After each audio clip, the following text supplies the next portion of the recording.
गुंडागर्दी के खिलाफ, ऑपरेशन के खिलाफ नहीं हूँ।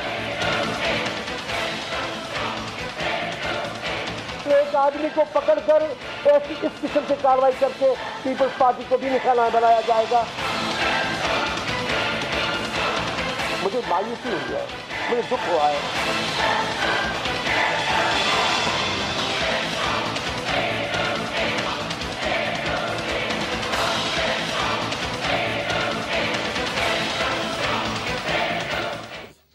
अस्सलाम वालेकुम व्यूअर्स, आप देख रहे हैं प्रोग्राम जायजा और मैं हूं आपके साथ अमीर अब्बास। सिंध असेंबली की करारदाद के बाद ये कहा गया कि एक आईनी बहरान पैदा हो रहा है, क्योंकि सिंध असेंबली की रेंजर्स से मुतल्लिक करारदाद एंटी टेररिज्म एक्ट जो कि मजलिस शरीफा पार्लियामेंट का एक्ट है उसको ओवरलैप कर रही है, जो पाकिस्तान प्रोटेक्शन ऑर्डिनेंस है उसको सुपरसीड कर रही है। लेकिन अभी जो विफाक की जानिब से जवाब भिजवाया गया है सिंध हुकूमत को, जिसमें वाज़े तौर पर कहा गया है कि रेंजर्स के इख्तियारात पर कोई कदगन कबूल नहीं की जा सकती है। विफाक ने वाज़े तौर पर कहा है कि सिंध रेंजर्स के इख्तियारात को हम महदूद नहीं कर सकते, इख्तियारात महदूद करने से इनकार किया है वजारत दाखिला ने।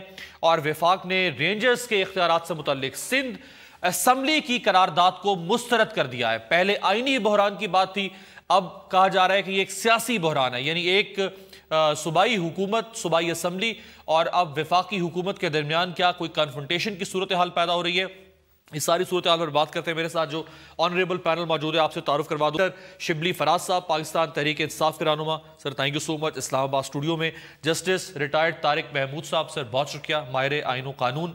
सेनेटर करीम ख्वाजा साहब, पाकिस्तान पीपल्स पार्टी के रहनुमा, हमारे साथ मौजूद हैं कराची से। और साबिक वज़ीर आला सिंध पाकिस्तान मुस्लिम लीग नवाज के रहनुमा अरबाब गुलाम रहीम साहब भी हमें ज्वाइन कर रहे हैं कराची से। आपको अगर बता दें मुख्तसरन के रेंजर्स के इख्तियारात के हवाले से सिंध हुकूमत के तहफ़्फ़ुज़ात क्या थे, ताकि दोबारा से चीज़ अजबर हो जाए। पहला एतराज़ ये किया था सिंध हुकूमत ने कि करप्शन के खिलाफ कार्रवाई रेंजर्स को हासिल मैंडेट का हिस्सा नहीं है। दूसरा एतराज़ जो किया था सिंध हुकूमत ने वो ये कि क्या पाकिस्तान में सिर्फ और सिर्फ डॉक्टर आसिम ही मुजरिम है, क्या कोई और मुजरिम नहीं है पाकिस्तान के अंदर। और तीसरा एतराज जो किया सिंध हुकूमत ने, क्या कौमी एक्शन प्लान सिर्फ सिंध के लिए बनाया गया है, यानी क्या इसका दायरा कार, इसका इत्तलाक पूरे मुल्क में यकसा तौर पर नहीं होना चाहिए अक्रॉस द बोर्ड। चौथा एतराज जो सिंध हुकूमत ने किया वो ये कि पंजाब खैबर पख्तूनख्वा में करप्शन के खिलाफ कितनी कार्रवाइयां की गई, यानी सिर्फ और सिर्फ सिंध के अंदर क्यों कार्रवाइयां हो रही हैं, पंजाब और केपीके में क्यों नहीं हो रही। और पांचवा एतराज, पूरे सिंध में अगर इख्तियारात दे दिए गए सिंध रेंजर्स को, तो फिर सिंध हुकूमत कहां जाएगी, यानी सिंध हुकूमत का इख्तियार फिर बाकी कहां रह जाएगा अगर सारा इख्तियार जो है वो रेंजर्स के पास चला जाएगा। तो जस्टिस साहब से आगाज करते हैं उनकी मौजूदगी से फायदा उठाते हुए। सर, कन्फ्रंटेशन, आईनी बहरान पहले, अब सियासी बहरान, एक ऐसी करारदाद जो सिंध असेंबली ने पास की जो पाकिस्तान प्रोटेक्शन ऑर्डिनेंस से मुतसादिम थी, जो एंटी टेररिज्म एक्ट 1997 जो मेरे हाथ में है उससे वाज़े तौर पे मुतसादिम, जो नेशनल एक्शन प्लान के 3 आर्टिकल से मुतसादिम। तो जो हमारा आईने पाकिस्तान का आर्टिकल 143 जो शायद ये कहता है कि वफाकी हुकूमत का जो कानून होगा उसको बरतरी हासिल होगी सूबाई हुकूमत से। तो अब ये आईनी के बाद अब सियासी बहरान क्या देखते हैं? देखें, आईनी बहरान भी नहीं था। बुनियादी तौर पर आप ये देख लें, जहाँ तक करारदाद की बात है ना, तो करारदाद तो कोई भी असम्बली जो है वो पास कर सकती है किसी भी इशू पर, वो कोई इतना बड़ा इशू नहीं है। लेकिन असल आप देखें कि रेंजर वहाँ पर आई कैसे। इसमें पीपल्स पार्टी इसकी ख़ुद ज़िम्मेदार भी है इस हवाले से कि आप ये देखें कि एंटी टेररिज्म लॉ में सेक्शन 11EE का इजाफ़ा किया गया, जिसमें पहली मरतबा लॉ इन्फोर्समेंट एजेंसीज़ और रेंजर को ये इख्तियार दिया गया कि किसी भी फ़र्द को अगर आपको शक है आप उसको उठा के ले जाएं और 90 दिन के लिए आप उनको रखें। और जब ये कानून आ गया तो इस पर इम्प्लीमेंटेशन भी होती रही। और अगर आपको याद होगा तो MQM को जब लोग पकड़े गए तो उन्होंने शोर किया, लेकिन उस वक्त सिंध गवर्नमेंट ने इस पर कोई अपनी परेशानी का इजहार नहीं किया। उन्होंने कहा जी कानून के मुताबिक हो रहा है। कड़वा कड़वा थू थू मीठा मीठा मैं ज़्यादा नहीं करूँ, मैं तो सिर्फ कानून की बात बता रहा हूँ। देखिए, बात बड़ी सीधी सी है। रेंजर्स को पहली बात तो 27 साल से बैठी हुई है रेंजर जो बैठी हुई है वहां पर वो एंटी टेररिज्म लॉ के तहत बैठी हुई है। वो सेक्शन 4 अगर आप उसको पढ़ लें तो प्रोविंशियल गवर्नमेंट जो है उसने फेडरल गवर्नमेंट को रिक्वेस्ट की और आर्टिकल 147 के तहत not section 4 of the anti terrorism act, right, section वो आर्टिकल 1 बिल्कुल डिफरेंट चीज है, ठीक है ना जी, उसके तहत बैठी। अगर आपकी इजाजत हो तो मैं बल्कि बता भी दूं, जो आप जिसका 4 का जिक्र करें, the federal government may decide whether the requirements of this situation call for the deployment of civil armed forces और द आर्म्ड फोर्सेस। उनके क्या, उनके देखो वैसे नहीं कर सकते, ठीक है ना, क्योंकि जाहिर है प्रोविंस में बुनियादी तौर पर लॉ एंड ऑर्डर जो प्रोविंशियल गवर्नमेंट का काम होता है, लेकिन प्रोविंशियल गवर्नमेंट अगर ये महसूस करे कि जनाब हमारी जो फोर्सेस हैं वो इस पोजीशन में नहीं है कि सिचुएशन को मीट विद कर दे, तो वो रिक्वेस्ट कर सकते हैं भिजवाएं। तो रेंजर बैठी हुई है उस कानून के तहत। इसमें मैं ज्यादा बात नहीं करूंगा, क्योंकि बात यह है कि ये एक पॉलिटिकल इशू बन गया है, मैं सिर्फ कानून की हद तक करूंगा। मेरी बात सिर्फ इतनी है कि रेंजर्स को इस हद तक तो इख्तियार है कि टेररिज्म से अगर फाइनेंशियल रिलेटेड मैटर आते हैं तो वहां पर तो उसको इख्तियार है। अब अगर कहा यह जा रहा है कि अगर आप ये इसमें इस मामले में जब आप आएंगे तो आप हमसे चीफ मिनिस्टर से पूछेंगे, वहां पर एक प्रॉब्लम है। देखिए कानून में इस किस्म की कोई बात नहीं है, गुंजाइश मौजूद नहीं है कानून में, तो गुंजाइश मौजूद सर, या तो उनको इख्तियार है या नहीं है, या उनको इख्तियार, अगर नहीं है उनको आप फारिग कर दें। सर यही नुकता, इसी पे आगे जाके जरा बात करते हैं। लेकिन जो बादियो नजर में जो कन्फ्रंटेशन लग रही है वफाकी हुकूमत में से, बहुत से लोग ये समझते हैं कि सिंध हुकूमत की बैड गवर्नेंस, सिंध में करप्शन, पीपल्स पार्टी के पिछले 5 साल दौर, चाहे वो मरकजी हो, मौजूदा सूबाई असम्बली गुज़श्ता 5 साल यानी मजमूई तौर पे 8 साल सारी सरकार, वहां पे करप्शन मौजूद है। और पीपल्स पार्टी ने ये बात पहले ढके छुपे लफ्जों में लेकिन अब बरमला कह दी है कि करप्शन के खिलाफ आपको किसने मैंडेट दिया था। जरा सुनिए मुशाहिदुल्लाह खान साहब का क्या ओपिनियन है और साईं कायम अली शाह साहब का क्या opinion. Late Prime Minister Liaquat Ali Khan, corruption started in Pakistan. आपका एक मेंबर करोड़ों की करप्शन करे और उसे कोई पूछने वाला ना हो, और जब उसे पूछने के लिए कोई जरा सी बात भी करे तो आपका 1947 से शुरू हो जाए। During the days of Mr. Ziaul Haq, who said in the parliament, he said, ठंडा करके खाओ। कितना खाना है, एक एक घर में से 2-2 अरब रुपए निकल रहे हैं। अगर सूबे फेल हो गए हैं और कोई करप्शन फेडरल गवर्नमेंट में नहीं है तो फिर तो ये सब लोग यहाँ आके हमला कर ले। इसमें अगर बात होती है जरा सी तो आप धमकियां देते हैं कि सब कुछ खत्म हो जाएगा। राइट सर, शिबली साहब, अब प्रॉब्लम जो करंट प्रॉब्लम है सिंध हुकूमत का विज़ फेडरल गवर्नमेंट का, या जो सिंध का रेंजर्स के मुतालिक जो उनका जो ये क्राइसिस क्रिएट किया गया है, वो अनफॉर्चुनेट इसलिए है कि देखें जिस तरह के अभी आप जिक्र भी कर रहे थे कि पिछले 5 साल और मुख्तलिफ पाकिस्तान पीपल्स पार्टी के बारे में बात किस्मती से बहुत किस्म की कयास आराइयाँ हुई हैं, उनकी करप्शन के बारे में, उनकी मिस गवर्नेंस के बारे में। अब ये सारा मेरा ख्याल है कि ये उनके पास एक बड़ा एक अच्छा मौका था कि वो अपने आप को बिल्कुल एहतसाब के लिए पेश करते, और उसमें चाहे वो कोई भी हो। अब देखें जब ये चीज़ आपने मान ली कि उनको एक ख़ास मकासद के लिए उन्होंने आना है, लेकिन देखें कोई भी चीज़ जो है ना वो फाइनेंस से जुड़ी होती है, चाहे वो टेररिज्म हो चाहे कोई भी चीज़ हो, क्योंकि आपके बेसिकली जब तक फंडिंग की सोर्सेज को आप नहीं वो करेंगे तो आप उसकी तह तक पहुँच नहीं सकते। अब अगर ये मुख्तलिफ एक सियासी किस्म का और आइनी तो खैर है नहीं, वो तो ज़ाहिर है जस्टिस साहब ने बड़ा क्लियरली बता भी दिया है कि ये जो पॉलिटिकल पोस्चरिंग हो रही है दोनों पार्टीज़ में, या जो कि मुख्तलिफ फेडरल और उसमें हैं, ये सारी चीज़ें जो हैं, तो मेरा ख्याल ये है कि इनको इससे जो नुकसान हो रहा है वो पाकिस्तान पीपल्स पार्टी को हो रहा है। दूसरी बात ये है कि ये जो एक और वैसे डॉक्टर आसिम बेचारे को भी नुकसान हो रहा है, वो ऐसे ही की तरफ इसमें मेरी बात नहीं, ये आर्गूमेंट देखें, ये आर्गूमेंट कहना कि जी आपको सिर्फ मैं यही नजर आया है, सिर्फ मैं ही नजर आया हूं, बात ये है कि जी वो जो कहते हैं ना जो पकड़ा जाए वो चोर होता है। अब ये तो बात हुई नहीं कि जी चूंकि वो सारे कर रहे हैं मैं पकड़ा मैं गया हूं तो मुझसे, ये कोई आर्ग्यूमेंट नहीं है, ना मॉरली ना एथिकली अदरवाइज। और वन लास्ट थिंग वो ये है कि देखें ये जो अब कुछ चीज़ों पर देखें ना फेडरल गवर्नमेंट भी कमज़ोर है। As far as Khyber Pakhtunkhwa का मैंने जिक्र सुना, भाई हम तो खुलेआम कहते हैं आपने जिसको भी भेजना है, अगर एहतसाब के लिए भेजना है किसी को भी भेजें, अगर रेंजर्स आपके यहाँ कार्रवाई करे कोई एतराज नहीं, हमें कोई एतराज नहीं है। हम बिल्कुल खुला कहते हैं जी, मैं अपनी पार्टी की तरफ से कि आप आके आए हैं खैबर पुख्तनख्वा में, आपने जिसको करप्शन में पकड़ना है आप पकड़ें, लेकिन ये कि अक्रॉस द बोर्ड होना चाहिए। और ये argument not in case of the Sindh particular situation, but Punjab में भी होना चाहिए, जो कि हमें नजर नहीं आ रहा। बिल्कुल ठीक है। करीम ख्वाजा साहब, सर अब तो बड़ी वाजे हो गई बात, यानी जो चहमगोइयां थी, जो इबहाम था 3-4 दिन से कि क्या रिस्पॉन्ड आएगा PMLN की तरफ से, गवर्नमेंट चौधरी निसार साहब क्या जवाब देंगे, जवाब तो बड़ा वाजे आ गया है। मुस्तरद कर रहे हैं एक तो वो असेंबली की करारदाद को, और वाशगाह अल्फाज में कह रहे हैं कि रेंजर्स भेजेंगे, इसी तरह से भेजेंगे जिस तरह से पहले वहां पर रही है, कोई शराइत काबिल कबूल नहीं होगी।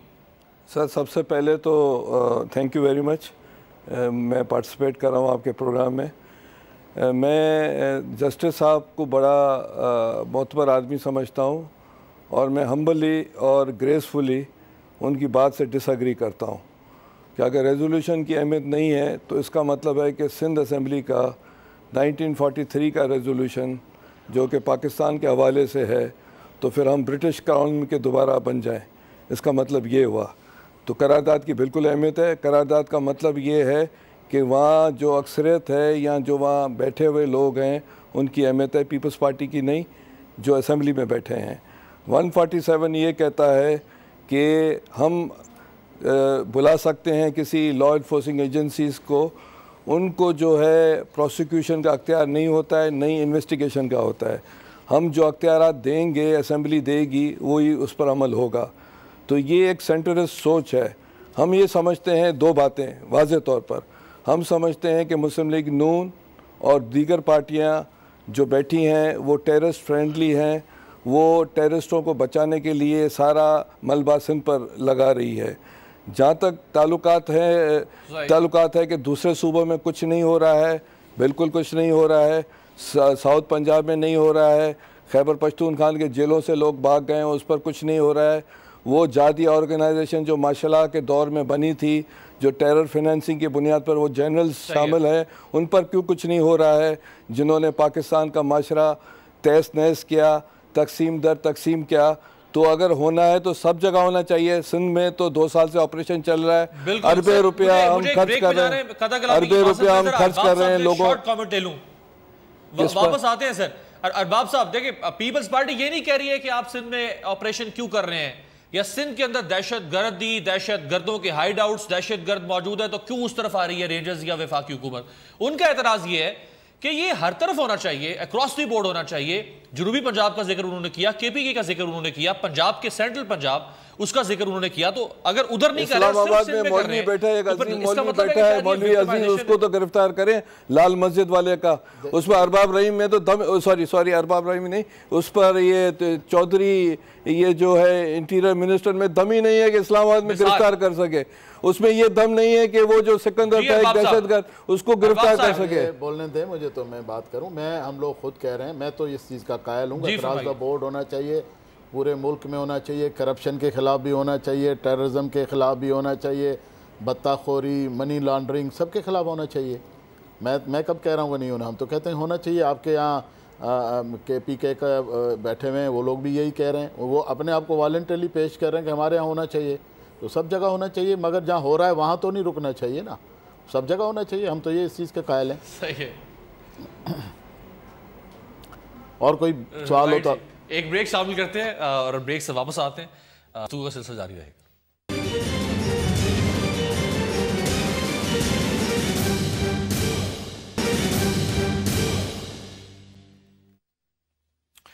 ब्रेक के बाद वेलकम। अरबाब साहब, आपने बिल्कुल ठीक कहा कि अगर किसी और जगह पे नहीं हो रहा तो वो इस बात का जवाब हो सकता कि जहां पे हो रहा है उसको खत्म कर दिया जाए, लेकिन हुज्जत तमाम करने के लिए ही सही, चूंकि पहले MQM इस बात पे एतराज कर रही थी, अब पाकिस्तान पीपल्स पार्टी इस पर एतराज कर रही है। इलेक्टेड पार्टीज है, एक प्रोविंशियल 1/4 में हुकूमत है पाकिस्तान पीपल्स पार्टी की। अगर उनके ये तहफ़्फ़ुज़ात हैं तो शुरू कर देना चाहिए फिर, जहां जहां पे दहशतगर्दी या इस किस्म की चीजें मौजूद हैं, जो जिन वजूहात से सिंध में ऑपरेशन हो रहा है, उन्हीं वजूहात पे बाकी जगहों पे शुरू किया जाए ताकि हुज्जत तो तमाम हो। देखें, अब मेरे हाथ में तो नहीं, मेरे हाथ में होता तो मैं आज ही शुरू करा देता। बाकी बात यह है कि पीपल्स पार्टी 5 साल इक़्तिदार में बैठी रही तो उस वक्त करा देती, अक्रॉस द बोर्ड सारे मुल्क में कराती, उन्होंने तो कराया नहीं। अब किसी ने भी शुरू किया, अगर करप्शन के ख़िलाफ़ भी किया तो करप्शन के क्यों मैं तो हैरान हूँ, कायम अली शाह साहब लियाकत अली ख़ान को भी नहीं बख्श रहे हैं कि उनके ज़माने में करप्शन थी। भाई होगी, हम तो नहीं समझते, हम तो उनको मोतबर समझते हैं जो पाकिस्तान जिन्होंने बनाया उन्होंने करप्शन नहीं की होगी। अगर थोड़ी बहुत कोई शुरू भी होगी निचले लेवल पे, मुल्क बनते हैं तो लोग नीचे ब्यूरोक्रेसी और शुरू कर देती है। पर लियाकत अली ख़ान को तो बख्शना चाहिए था। अगर लियाकत अली ख़ान के ज़माने में शुरू हो गई तो जस्टिफाइड तो नहीं कि हम भी करें। तो मैं तो ये नहीं समझता कि उनके ज़माने में होगी, अगर होगी भी सही तो चलो, अब उनको तो बख्शना जो उन्होंने मुल्क बनाया है उनको तो हम थोड़ा सा स्पेयर करें।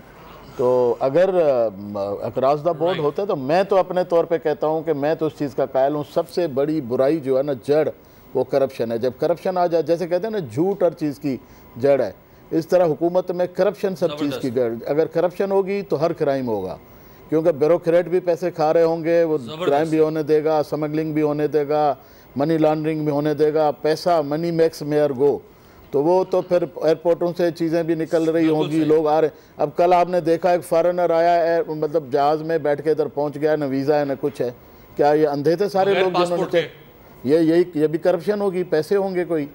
तो मैं समझता हूँ करप्शन सब चीज़ों की बुराई की जड़ है, उसको रोका जाए। बाकी चीज़ें भी उसी में इन्वॉल्व होती हैं, मनी लॉन्ड्रिंग है या क्राइम है, टेररिज्म है। देखें अमेरिका ने फंडिंग रोकने के लिए इंटरनेशनली मॉनिटरिंग इसकी शुरू की है पैसों की। अब जो पहले लोग बाहर जाके डिपॉजिट करते थे ना पैसे, अब वो उस तरह से नहीं हो पा रहे हैं, तभी तो बोरियों में और लांचों में और आमों की पेटियों में जा रहे हैं। तो हकीकत है रोकना चाहिए। अक्रॉस द बोर्ड सबसे शुरू करें, हमसे शुरू करें, दूसरों से शुरू करें, पीछे चले जाएं, लियाकत अली खान के दौर से शुरू करें। मुझे तो उस पर एतराज़ नहीं है, मैं तो इस चीज़ का कायल हूँ कि करप्शन को रोकना चाहिए। चले जी, जो मुल्जिम जिंदा हैं, जो मुजरिम जिंदा हैं, जो गवाह जिंदा हैं, जो शवाहिद जिंदा हैं, उसका तो हम कुछ कर नहीं रहे सर। जरदारी साहब को भी 16 साल के बाद उन बेचारे के साथ भी जुल्म ज्यादती होती रही। 40 करोड़ रुपया खर्च कर दिया नैब ने, लेकिन कुछ साबित ही नहीं कर सकी। अब ये तो जस्टिस साहब ये नहीं, मुझे ये बताएं कि ये अयान अली किसके पैसे लेके जा रही थी, तो साबित करें ना। अयान अली पैसे देखें, एक बात फिर और भी मैं कहूँगा जो भी हकीकत है, अगर रेंजर्स को फेडरल गवर्नमेंट को सबूत मिले तो निकालें। ये एक दूसरे को ब्लैकमेल करने के लिए जो हमारे पास हैं सर, यही तो सवालिया निशान है ना सर। यही तो सवालिया निशान है। अगर वो कहते हैं हमारे पास 200 घंटों की कोई टेस्ट है, निकालें, वरना ऐसे करने से एतमाद खत्म हो जाएगा लोगों का। ये तो चौधरी निसार जितना सीक्रेट रखेंगे, जितना चौधरी, बल्कि जी कोशिश करें निकालें, जरा सुनवाते भी हैं अरबाब साहब को। जस्टिस साहब, एक तो चौधरी निसार कह चुके हैं, हमारे पास एविडेंसेस मौजूद हैं, और रेंजर्स को वेलकम नहीं कर रही सिंध हुकूमत। नैब के ऊपर साई को एतराज है, एफआईए पर साई को एतराज है। नैब और एफआईए कार्रवाई करे तो वो कहते हैं कि सिंध पर हमला हो रहा है। यानी अगर एक स्टेट क्राफ्ट या स्टेट इंस्टीट्यूशन कोई अपनी एग्जेक्टिव इख्तियारात इस्तेमाल कर रहा है जो उसके ऊपर अमानत है, जो उसने करने हैं, तो वो कह रहे हैं कि जी हमला है सिंध के ऊपर। देखिए, इनको चीज़ों को थोड़ा अलहदा कर लें। अगर सिर्फ इशू करप्शन है तो फिर रेंजर का इख्तियार नहीं है, ठीक है ना, एक बात क्लियर।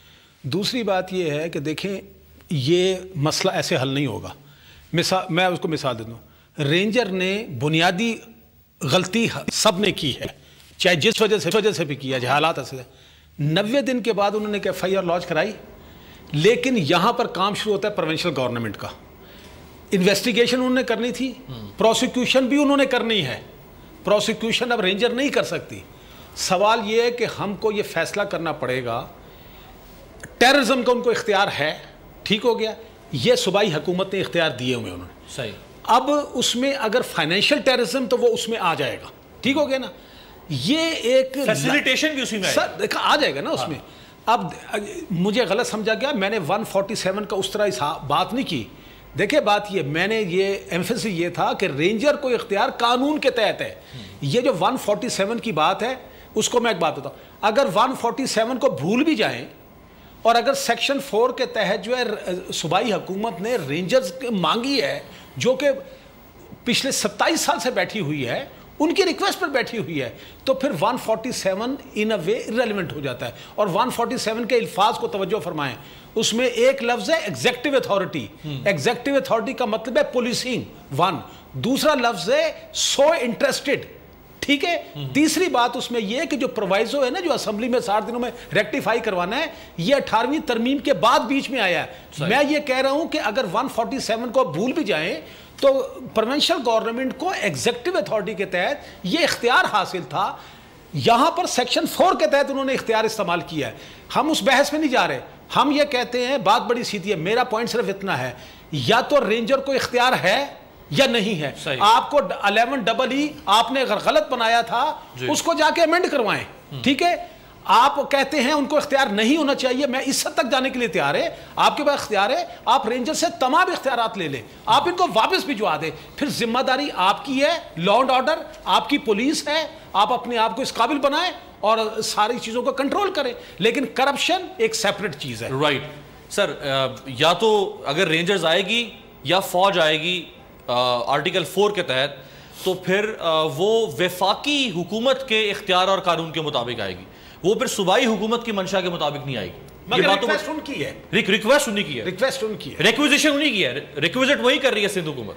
देखें, बात ये है कि बड़े मैं दुख के साथ ये बात कहना चाहता हूँ कि ये सब इस वक्त जो हम बहस मुबाहिसा क्राइसिस ये सब जो हो रही हैं, ये एक पासिंग में है, ये चीज़ गुजर जाएगी। एंड में मैं आपको बता दूं कुछ भी नहीं होना है, कोई करप्शन पे कोई बंदा नहीं पकड़ा जाएगा, कुछ भी नहीं होगा, आप रिलैक्स करें। क्या और मुकमुका हो जाएगा, कोई और एनआरओ हो जाएगा? देखिए कब हुआ है, यही हुआ है। आप किसी भी उसमें हुकूमतों में देख लें, कभी भी एहतसाब हुआ नहीं है। एक बंदा आप देखें ना, एक बंदे पे हाथ डाला गया है, कैसा रिएक्शन हो रहा है, पूरा मुल्क, आपका मीडिया, सब कुछ इधर जो है तो वो डिस्कशंस हो रही हैं, ये हो रहा है, वो हो रहा है। लेकिन मैं आपको आज मेरे रिकॉर्ड कर लें आप, लेकिन सर ये भी तो एहतसाब नहीं है सर, ये भी एहतसाब नहीं है सर, जो जरदारी साहब के साथ हुआ सर, 11 साल जेल में रखा, 16 साल के बाद आप कह रहे हैं बाइज्जत बरी है। प्रिसाइसली सो यही मैं आपको यही कहना चाहता हूं। देखें बात ये है कि यही तो मैं, तो फिर आप करप्शन की बात ही इस मुल्क में नहीं करें। This should be a subject we should not be discuss. Corruption sir validate कर दे, it is something that should be practised. यानी करप्शन करनी चाहिए, करप्शन जायज है, इसमें इसको लीगल कर देना चाहिए, ठीक है ना। बिकॉज अभी तक तो हमने अपनी उम्र हो गई है, हमने तो नहीं देखा कि किसी को भी फाइनेंशियल करप्शन पे किसी को पकड़ा गया हो। कोई मुझे आप बता दें पूरे मुल्क की आपकी जेलों में सिवाय जो छोटे मोटे चोर हैं उन बेचारों ने मिली हो? नहीं, एग्जाम्पलरी क्या, जो लॉ में दी गई है वो पनिशमेंट मिली हो, उसमें अगर वो गुजारा हो, टाइम गुजारा। राइट जी। सेनेटर साहब आपकी इजाजत से ब्रेक, वापस आप ही के पास आता हूं कि अब चूंकि 60 दिन के लिए रेंजर तैनात कर दिया गया है वफाकी हुकूमत की तरफ से और पुराने इख्तियारात के साथ, तो क्या अब आप कबूल करेंगे या अब आप भी इसी तरह से मुस्तरद कर देंगे रेंजर्स की तैनाती की? एक ब्रेक से वापस आते हैं।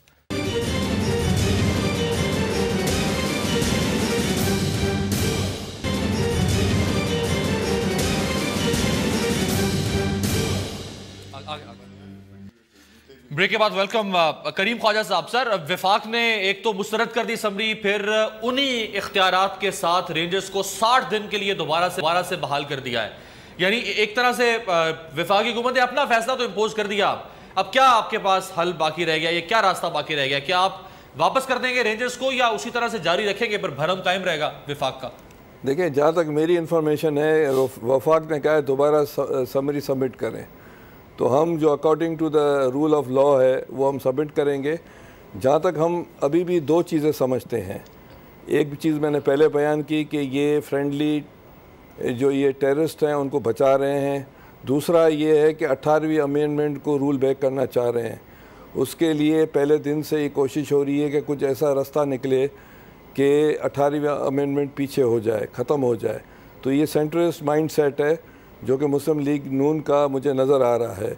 जहाँ तक ये है कि जो सूबाई असम्बली के पास बहुत ज़्यादा पावर हैं और ये सूबाई असम्बली ने प्रोविंस ऑफ सिंध पाकिस्तान बनने से पहले मौजूद था और इसी सूबे ने जो है कंट्रीब्यूट किया, सूबों की वजह से पाकिस्तान बना। इस तरह का सेंट्रलिस्ट माइंड पाकिस्तान के लिए तबाहकुन है। इस वक्त ज़रब-ए-अस्त चल रही है, बलूचिस्तान के हालात अच्छे नहीं हैं। क्या सिंध को डिस्टेबलाइज करने से क्या पाकिस्तान स्टेबलाइज हो जाएगा? ये सेंट्रलिस्ट माइंड है, काबिल डिस्टेबलाइजेशन किस तरह से होगी? सेनेटर साहब हम चीजों को क्यों एक्सपैंड कर, एनलार्जमेंट क्यों करते हैं हम इश्यूज की? यानी बात बड़ी सिंपल सी है कि टेररिज्म के हवाले से, टेररिज्म के हवाले से, टेररिज्म के फाइनेंसेस के हवाले से, टेररिज्म के लिए जितनी स्ट्रगल पीपल्स पार्टी ने की है, उसकी लीडरशिप ने की है, जितनी हम कर रहे हैं किसी ने नहीं की है। राना सनाउल्लाह जिस पर 20-20 मर्डर के चार्ज, वेलकम करना चाहिए ना सर, ये तो आपके लिए सुर्खात कर रहा है, आपको तो वेलकम करना चाहिए। मेरी बात सुने, थोड़ा जज्बाती नहीं बने। सबसे पहले तो बहुत से टेररिस्ट सारे पाकिस्तान में चल रहे हैं। वो जो टेररिस्ट ऑर्गेनाइजेशन जो कि सिंध में आ रही हैं साउथ पंजाब से, जो कि खैबर पख्तूनख्वा के जेल टूटते हैं, सारे पाकिस्तान में दहशतगर्द फैल जाते हैं। सेक्रेटेरियन आउटलेट पंजाब में बलूचिस्तान में बैठी है, वहाँ भी नून की हुकूमत है। तो कहने का मतलब है कि सिर्फ घूम फिर पर एक केस पर मीडिया पर डिस्कस होना, एक चीज़ पर डिस्कस होने का मतलब है दो बातें, यहाँ तो टेररिस्टों को बचाओ और 18 अमेंडमेंट को जो है रूल बैक करो, और इसके सिवा और कुछ नहीं है। किसी और चीज़ पर डिस्कशन हो रहा है आजकल टीवी पर, सिर्फ इन चीज़ों पर हो रहा है, सिंध हुकूमत पर हो रहा है।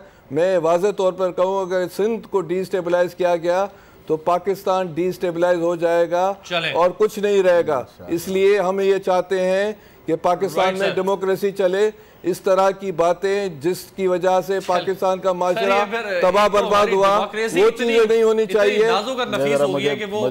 जरा सी चीजों पे उसको वो दुखना शुरू हो जाती है। मैं जरा शॉर्ट एक कमेंट ले लूं और बाप साहब से ब्रेक पर जाते हैं। जरा मौला बख्श चांडियो साहब ने व्यूअर्स कल एक बात की कि हम गलतियां होती हैं, और वो बार बार जब से 3-4 रोज से टीवी से वो इस ऑपरेशन को, रेंजर्स के इख्तियारात को डेमोक्रेसी से लिंक करने की कोशिश करें। सुनिए जरा क्या कहा है चांडियो साहब। हम गलतियां करते, भुगतते, माफिया मांगते अपनों से, अपने हमें माफ करते, फिर हमें ताज पहना के बिठा देते हैं। वो उनके अपने हैं ही नहीं, वो अवाम के खिलाफ साजिश करते हैं, वो कौम के खिलाफ साजिश करते हैं, वो पाकिस्तान की ताकत को, पाकिस्तान के नाम को अपने मफादात के लिए इस्तेमाल करते हैं। हम राइट। अरबाब गुलाम रहीम साहब, सर ये कौन है जो साजिश कर रहा है अवाम के खिलाफ और मुल्क के खिलाफ, और वो अपना नहीं है, गैर है? मैं एक पंजाबी में लफ्ज़ है, कहते हैं और चुपो। ये प्रोविंशियल ऑटोनॉमी पर निकाल रही है। प्रोविंशियल ऑटोनॉमी एक लिमिट तक होती है। आज़ादी यहाँ तो ऐसी हो गई है कि जैसे शायद सूबे एक स्टेट बन गए अलग, वो किसी की सुनने के लिए तैयार नहीं है। भाई यहाँ कोई फेडरेशन है जो रेगुलेट करे, मॉनिटर करे, अगर कोई गलत काम हो रहा है उसको करे। ये मैं समझता हूँ जो पावर ज़्यादा डिवॉल्व सिर्फ सूबे तक हुआ है, नीचे नहीं हुआ है। सिर्फ सूबे तक एब्सोल्यूट पावर, तुम उधर सूबा संभालो, मैं इधर सूबा संभालूँ, एक फ्रंटियर में संभाले, इसी की वजह से हो रही है। मैं इसको रेंजर्स की बात को थोड़ा सा पीछे से लूँगा। मुझे याद है कि 70s में ये रेंजर्स को SPR कहते थे, सिंध पुलिस रेंजर्स, जो बॉर्डरों पे होती थी, क्योंकि मैं बॉर्डर का रहने वाला हूँ। उसको फेडरल भी मेरे ख्याल में, तो जहाँ तक मैं छोटा था, बच्चा मतलब था, मुझे जहाँ तक याद आता है भुट्टो साहब के ज़माने में हुई ये फेडरल हुई रेंजर्स। उसके बाद जो पहली दफ़ा सिंध में आई, बीबी के ज़माने में आई 98 में। उसके बाद अपना नसीरुल्लाह बाबर साहब ने यहाँ ऑपरेशन किया कराची में, तो कोई एतराज़ नहीं था। अब रेंजर्स पे क्यों एतराज़? उसी ज़माने से कंटिन्यू आ रही है। ये फेडरल फोर्स है, न्यूट्रल रहती है, और ये अपने इसकी कमांड आर्मी के पास होती है। इनके नए लोग रोज़ाना चेंज होते हैं, आर्मी से आते हैं, इनकी किसी से एफिलिएशन नहीं होती। वहाँ जो आर्मी का सिस्टम है किसी से उनका ताल्लुक़ नहीं होता, इसीलिए वो न्यूट्रल रहती है। इसीलिए और ये ट्रेंड ज़्यादा अच्छी होती है। हमारी सिंध पुलिस तो इतनी पोलिटिसाइज हो गई है। पब्लिक सर्विस कमीशन से आपको मैं नाम लेके बता सकता हूँ, एक एक बंदा जो है ना, किसी न किसी MP MNA का रिश्तेदार है। और सर यहाँ तक क्या हो सकता है, और बाप साहब इससे बढ़ के क्या हो सकता है कि जिस सूबे की पुलिस का जो कमांडर इन चीफ है, इंस्पेक्टर जनरल ऑफ पुलिस, 22 का अफसर, अगर उसके ऊपर अदालत में फर्द जुर्म आयद हो जाए, और अगर वो इस मुल्क में ला कानूनियत से जोड़ दिया जाएगा ये लॉ वायलेट कर रहा है, लॉ ऑफ लैंड को, तो फिर उसकी जो ट्रिकल डाउन इफेक्ट होगा टॉप टू बॉटम, क्या हो सकता है? एक ब्रेक जी, ब्रेक से वापस आता है।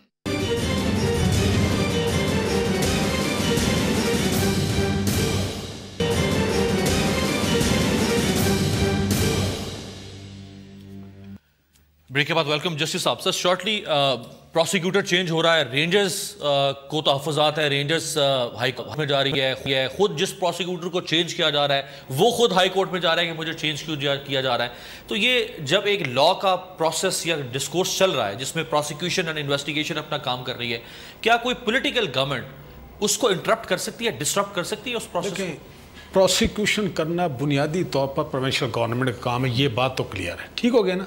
अब प्रोसिक्यूटर उन्होंने करना है, लेकिन एक बात है कि इदारों को इस तरह भी नहीं होना चाहिए। ये बुरा वक्त है पाकिस्तान में कि इदारे जाके अदालतों में एक दूसरे के खिलाफ लड़ रहे हैं, एक बात। लेकिन दूसरी बात, एक बात बता दूं, अगर प्रोसिक्यूशन कमज़ोर होगी, अगर प्रोसिक्यूशन में सीरियस नहीं होंगे, क्योंकि देखें अल्टीमेटली अदालत ने जो फैसला करना है on the basis of material जो रिकॉर्ड पर आएगा। अगर प्रोसिक्यूशन, आप कुछ भी कह लें, इल्ज़ाम लगाएं या कहें, अगर आप कमज़ोर रखेंगे तो अल्टीमेट जो रिजल्ट निकलना है वो फिर आपको पता है। राइट जी। लास्ट कमेंट्स फराज साहब। जी, मैंने तो यही कहा है कि इसका एंड रिजल्ट कुछ ही निकलना, और जस्टिस साहब ने भी उसको लीगली भी, दूसरे अल्फाज में लीगली भी कह दिया है। मैं ये समझता हूँ कि अगर जो भी सियासी पार्टियाँ हैं, अगर वो जमहूरियत के साथ अगर वो सिंसियर हैं, इस मुल्क के साथ सिंसियर हैं, और वो नहीं ये चाहते कि कल ये सिस्टम डिस्टेबलाइज हो जाए, आई थिंक सबसे पहले उनको क्लीन आना होगा और अपने आप को एहतसाब के लिए पेश करना होगा, और एहतसाब के रास्ते में बजाय रुकावट बनने के उनको उसको सपोर्ट करना होगा। राइट जी।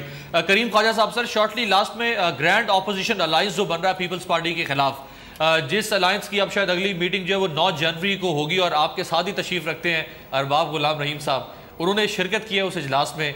तो ग्रैंड ऑपोजिशन अलायंस, अभी रेडिस वाला मामला जो है वो निपटा नहीं, तो एक और वो सर मुंडवाते ही ओले पड़े। सर एहतराम है हमारे जो साबिक वज़ीर आला बैठे हैं, इनको राइट है, बनाए। हमेशा पीपल्स पार्टी के खिलाफ ग्रैंड अलायंस, इस तरह के अलायंस बने, मगर रिज़ल्ट हमेशा ज़ीरो आया है। दूसरी बात मैं एक और इजाफा करूं, करप्शन, अभी इससे 2 दिन पहले एक कौमी न्यूज़पेपर में ख़बर छपी थी जिसमें था कि NLC के स्कैंडल के लिए नैब ने GHQ को लिखकर भेजा और उसका कोई जवाब नहीं मिला। तो अगर अक्रॉस द बोर्ड, जिसमें साबिक जनरल हो या जो जजेस हों और जो ब्यूरोक्रेट्स हों, पाकिस्तान का हर छोरी के खिलाफ होना चाहिए, किसी और एक पार्टी के खिलाफ नहीं होना चाहिए। और ये इस तरह से मेलाइन करने से डेमोक्रेसी मेलाइन होगी और पाकिस्तान को तबाही होगी। ये चीज़ नहीं होनी चाहिए, हम नहीं होने देंगे। और अलायंस भले बने, हमें कोई एतराज़ नहीं है, उस अलायंस को हमेशा शिकस्त आई है और अब फ्यूचर में भी शिकस्त आएगी उनको। जी अरबाब साहब, शिकस्त लिखी जा चुकी है आपके अलायंस में। देखें जी, IGI भी अलायंस था जिससे मियाँ साहब पैदा हुए, आज एक पार्टी के लीडर बन के बैठे हुए हैं। PNA बना जिसकी मूवमेंट ने जो एक गवर्नमेंट चेंज की। तो अलायंसेस, बेनज़ीर साहिबा ख़ुद MRD के अलायंसेस बनाती रही है, हमेशा नवाबज़ादा नसरुल्लाह के साथ मिलके, मौलाना फजल रहमान के साथ मिलके। एक दफ़ा तो मौलाना फजल रहमान की सुलह कराने वाला मैं ही था पीपल्स पार्टी से, उस ज़माने में पीपल्स पार्टी में था। वो समझ रहे थे कि मौलाना साहब औरत की हुकूमत के ख़िलाफ़, इसलिए सुलह नहीं करेंगे, मगर मौलाना साहब ने सुलह कर ली, अभी तक सुलह है। तो ये पार्टियों के बीच में अलायंस, हमने सिंध में किसी के खिलाफ नहीं, हमने अपना, और इसका ये जो आप समझ रहे हैं कि रेंजर्स। आखिर में जरा खिराज पेश कर देते हैं बशीर अहमद बिलोर शहीद, जिनकी आज 3री बरसी है। 22 दिसंबर 2012 को उन्हें उस वक्त शहीद किया गया जब वो एक पार्टी मीटिंग अटेंड कर रहे थे। मुताद्दिद मरतबा उनके ऊपर हमले किए गए, बाल बाल वो बचते रहे, उनके घर तक को निशाना बनाया गया। आखिरी बार जब वो उनको निशाना बनाया गया 22 दिसंबर 2012 को, तो उनको गहरे जख्मों के साथ लेडी रेडिंग अस्पताल ले जाया गया, लेकिन वो जख्मों की ताब ना ला सके। 1990 से लेकर 2008 तक 5 मरतबा रुकने सूबाई असम्बली मुंतखब हुए। एक बड़ी प्रोमिनेंट आवाज़ थी वो, ना सिर्फ खैबर पख्तूनख्वा के अंदर बल्कि पाकिस्तान के अंदर एक्सट्रीमिज़म के खिलाफ और मिलिटेंसी के खिलाफ। अरबाब गुलाम रहीम साहब, बहुत शुक्रिया आपका। सेनेटर करीम ख्वाजा साहब, जस्टिस साहब और शिबली फराज साहब, बहुत शुक्रिया आपका। व्यूअर्स, आपसे मुलाकात होगी कल, देखते रहिए जायज़ा।